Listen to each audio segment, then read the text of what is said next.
ದೇಶ ಕಾರ್ಗಿಲ್ ವಿಜಯ್ ದಿವಸ್ ರಜತ ಮಹೋತ್ಸವ ಆಚರಿಸುತ್ತಿದೆ. 1999ರ ಮೇ ತಿಂಗಳಿನಿಂದ ಜುಲೈವರೆಗೂ ನಡೆದ ಕಾರ್ಗಿಲ್ ಯುದ್ಧದಲ್ಲಿ ನೂರಾರು ಭಾರತೀಯ ಯೋಧರು ಹುತಾತ್ಮರಾಗಿದ್ದಾರೆ. ಪಾಪಿ ಪಾಕಿಸ್ತಾನದ ಸೈನ್ಯ ಹಾಗೂ ಕಾಶ್ಮೀರಿ ಪ್ರತ್ಯೇಕವಾದಿ ಭಯೋತ್ಪಾದಕರು ಕಾರ್ಗಿಲ್ ವಶಪಡಿಸಿಕೊಳ್ಳಲು ಪ್ರಯತ್ನಿಸಿದರು. ಆದರೆ ನಮ್ಮ ಹೆಮ್ಮೆಯ ಭಾರತೀಯ ಯೋಧರು ಶತ್ರು ರಾಷ್ಟ್ರದ ಹೆಡೆಮುರಿ ಕಟ್ಟಿ ಭಯೋತ್ಪಾದಕರ ರಕ್ತದಲ್ಲಿ ಹೋಳಿಯಾಡಿ ಕಾರ್ಗಿಲ್ ಉಳಿಸಿಕೊಂಡರು. 3 ತಿಂಗಳ ಕಾಲ ನಡೆದ ಯುದ್ಧದಲ್ಲಿ ನಮ್ಮ 527 ಯೋಧರು ಹುತಾತ್ಮರಾದರು. ಕಾರ್ಗಿಲ್ ಗೆಲುವಿನ ನೆನಪು ಹಾಗೂ ಹುತಾತ್ಮ ಯೋಧರಿಗೆ ಗೌರವ ಸಲ್ಲಿಸಲು ಕಾರ್ಗಿಲ್ ಸಮೀಪದ ದಸರಾ ಬಳಿ ಕಾರ್ಗಿಲ್ ವಾರ್ ಮೆಮೋರಿಯಲ್ ಸ್ಥಾಪಿಸಿದ್ದು, ಕಾರ್ಗಿಲ್ ವಾರ್ ಮೆಮೋರಿಯಲ್ನಿಂದ ನಮ್ಮ ಪ್ರಧಾನ ಸಂಪಾದಕ ಯಶವಂತ್ ಪ್ರತ್ಯಕ್ಷ ವರದಿ ನೀಡಿದ್ದು ನೋಡೋಣ ಬನ್ನಿ. ಕಾರ್ಗಿಲ್ ವಿಜಯ ದಿವಸ್ ಮತ್ತು ಜುಲೈ 26ಕ್ಕೆ ಇಡೀ ದೇಶ ಕಾರ್ಗಿಲ್ ವಿಜಯೋತ್ಸವನ್ನ ಆಚರಣೆ ಮಾಡುತ್ತೆ.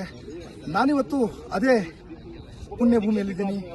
ಕಾರ್ಗಿಲನ್ನ ಪುಣ್ಯಭೂಮಿಯಲ್ಲಿ ನೀವು ನೋಡಬಹುದು. ಕಾರ್ಗಿಲ್ ವಶಪಡಿಸಿಕೊಳ್ಳಲಿಕ್ಕೆ ಅಂದ್ರೆ ಕಾರ್ಗಿಲನ್ನ ಮೇಲೆ ದಾಳಿ ಮಾಡ್ತಾರೆ ಪಾಕಿಸ್ತಾನಿ ಸೈನಿಕರು ಮತ್ತೆ ಕಾಶ್ಮೀರಿ ಭಯೋತ್ಪಾದಕರು ಪ್ರತ್ಯೇಕವಾದಿಗಳು. ಈ ಒಂದು ಯುದ್ಧದಲ್ಲಿ ಸುಮಾರು 572ಕ್ಕೂ ಹೆಚ್ಚು ಭಾರತೀಯ ಯೋಧರು ಸಾವನ್ನಪ್ತಾರೆ. ಸೊ ಅವರ ಹುತಾತ್ಮರು ಹುತಾತ್ಮರಾದ ಬಳಿಕ ನಮಗೆ ಜುಲೈ 26ನೇ ತಾರೀಕಿಗೆ ನಮ್ಮ ಪ್ರಧಾನಿಯಾದಂತಹ ಅಟಲ್ ಬಿಹಾರಿ ವಾಜಪೇಯಿ ಅವರು ವಿಜಯ ದಿವಸ್ ಅಂತ ಘೋಷಣೆ ಮಾಡ್ತಾರೆ. ನೀವು ನೋಡಬಹುದು. ಇದು ಏನು ನಾನು ಸ್ಥಳದಲ್ಲಿದ್ದೀನಿ.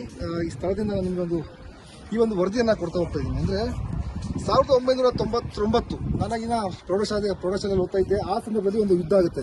ಯುದ್ಧ ಆದಂತಹ ಸಂದರ್ಭದಲ್ಲಿ ಸುಮಾರು ಪಾಕಿಸ್ತಾನದ ಯೋಧರು ನಮ್ಮ ಭಾರತೀಯ 5 ಯೋಧರನ್ನ ಒತ್ತೆಯಾಳನ್ನಾಗಿ ಇಟ್ಕೊಳ್ತಾರೆ. ಒತ್ತೆಯಾಳನ್ನಾಗಿ ಇಟ್ಕೊಂಡು ಸೌರಭ್ ಕಾಲಿಯಾ ಮತ್ತು 4 ಜನ ಸೈನಿಕರನ್ನ ಇಟ್ಕೊಳ್ತಾರೆ.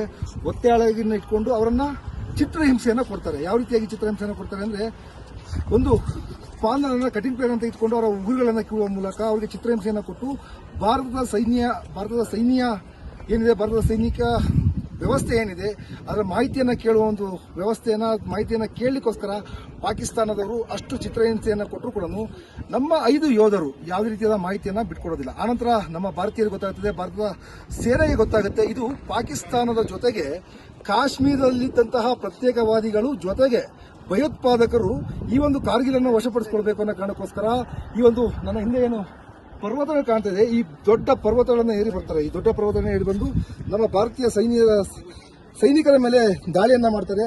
ಆ ಸಂದರ್ಭದಲ್ಲಿ ಸುಮಾರು ಸೈನಿಕರು ಹತರಾಗ್ತಾರೆ.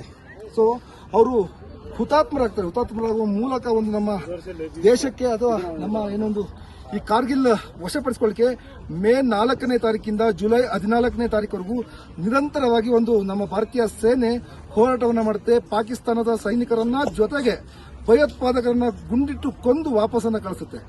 ಆ ಒಂದು ಮೆಮೊರಿಗೋಸ್ಕರ ಅಂದ್ರೆ ಏನು ಒಂದು ಕಾರ್ಗಿಲ್ ಯುದ್ಧವನ್ನ ಆಯಿತು, ಯುದ್ಧದಲ್ಲಿ ಯಾರೆಲ್ಲ ಯೋಧರು ತಮ್ಮ ಪ್ರಾಣವನ್ನ ತ್ಯಾಗ ಮಾಡಿದ್ರು, ಈ ಭೂಮಿಗೋಸ್ಕರ, ಈ ಭಾರತ ತಾಯಿಗೋಸ್ಕರ ಒಂದು ಪ್ರಾಣ ತ್ಯಾಗವನ್ನು ಮಾಡಿದ್ರು, ಆ ತ್ಯಾಗದ ಪ್ರತೀಕವಾಗಿ ಒಂದು Kargil memorial Kargil war memorial ಇರುವಂತದ್ದು. ಇದು ಕಾರ್ಗಿಲ್ನಿಂದ ಸುಮಾರು 58 ಕಿಲೋಮೀಟರ್ ದೂರ ಇರುವಂತದ್ದು. ಅಂದ್ರೆ ತುಂಬಾ ಜನಕ್ಕೊಂದು ಡೌಟ್ ಇರುತ್ತೆ, ಅಂದ್ರೆ ಕಾರ್ಗಿಲ್ಲೇ ಇದೆಯಾ ಇದು ಅಂತೇಳಿ. ಇಲ್ಲ, ಇದು ಕಾರ್ಗಿಲ್ಲಿಂದ 58 ಕಿಲೋಮೀಟರ್ ದ್ರಾಸ್ ಅಂತ ಬರುತ್ತೆ ಒಂದು ಊರು. ಆ ಊರಿನಲ್ಲಿ ಇರುವಂತಹ ಒಂದು ಏರಿಯಾ. ಇಲ್ಲಿ ಏನಿದೆ ಅಲ್ಲ, ಎಲ್ಲರೂ ಕೂಡ ಅವರ ಮೆಮೋರಿಯಲ್ಗೆ ಅವರ ಹೆಸರುಗಳು ಕೂಡ ಹಾಕಿದ್ದಾರೆ. ಮಂದಲ್ ಲಾಲ್. ಸೊ ಅವರ ಹೆಸರುಗಳೇನಿದಾವೆ ಹೆಸರುಗಳನ್ನು ಕೂಡ ಹಾಕ್ತಾ ಹೋಗಿದ್ದಾರೆ. ಇಲ್ಲಿ ಯಾರೆಲ್ಲ ಕಾರ್ಗಿಲ್ ಯುದ್ಧ ಸಮಯದಲ್ಲಿ ಒಂದು ಹುತಾತ್ಮರಾಗಿದ್ರು ಅವರ ಎಲ್ಲ ಹೆಸರುಗಳು, ಬ್ಯಾಚು ಮತ್ತೆ ಅವರು ಯಾವ ಇಯರಲ್ಲಿ ಸೇವೆಯನ್ನು ಸಲ್ಲಿಸಿದ್ರು ಎಲ್ಲವನ್ನು ಕೂಡ ನೋಡಬಹುದು.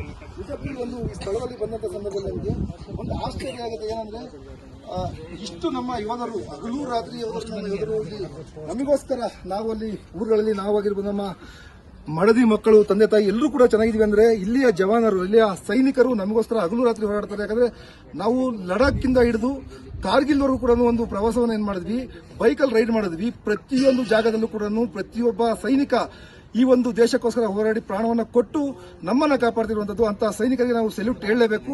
ಸೊ ಇದು ಕಾರ್ಗಿಲ್ನ 25ನೇ ವರ್ಷದ ವಿಜಯೋತ್ಸವದ ಪ್ರಯುಕ್ತವಾಗಿ ನಾನು ನಿಮಗೆ ಕನ್ನಡಿಗರಿಗೆ ಅದರಲ್ಲೂ ಒಂದು ಕನ್ನಡ ನ್ಯೂಸ್ ವತಿಯಿಂದ ನಾನು ನಿಮಗೆ ತೋರಿಸ್ತಾ ಹೋಗ್ತಾ ಇದ್ದೀನಿ.